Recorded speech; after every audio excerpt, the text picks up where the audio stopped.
Hi, I'm Dr. Christopher Cortman, and now for the Mental Health Minute. Are you afraid of public speaking? Yeah, like 75% of the population is afraid of public speaking. I myself, in ninth grade, would literally pray to God that he would send Jesus back to earth before Thursday at 9:15 when my speech was due.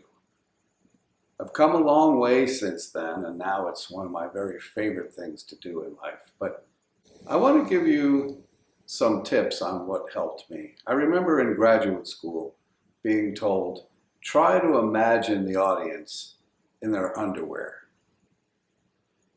Well, that didn't work out too well when my mother started to show up at my talks. So I came up with 4 other ones that I think might be helpful. First of all, your breathing. If you're very nervous, inhale deeply to the count of 3 and exhale slowly to the count of 5. If you can do that even for a couple of minutes, you could bring your anxiety level way down. Secondly, always hold the microphone 3 inches from your mouth. You can bring it too close, you could bring it too far away, and you could frustrate an audience if they can't hear you. 3 inches seems to be the golden rule, especially according to psychologist Adam Mastroianni. He wrote an entire article on the importance of the 3-inch rule.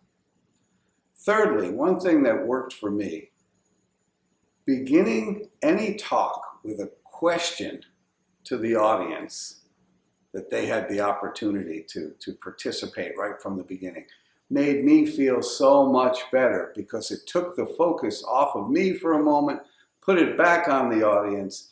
They would say something funny. I had a chance to retort. We started the whole talk off in a much more pleasant way.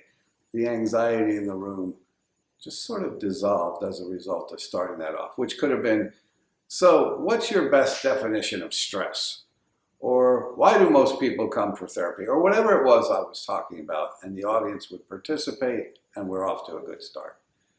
And finally, one of the things I've always noticed is that the audience is not one person, of course. It's made up of all kinds of different people. And some of those people are very attentive, and they make excellent eye contact. And I find that when I look at the people who are paying the most attention, that gives me immediate reinforcement that I'm doing a good job. These people are living on every word. They're not looking at their phones. They don't have their heads down. They're not looking away or whispering or writing notes.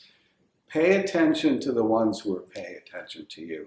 And maybe like me, you can go from one end of the continuum completely phobic to the other end, which is, I love speaking in front of a big audience.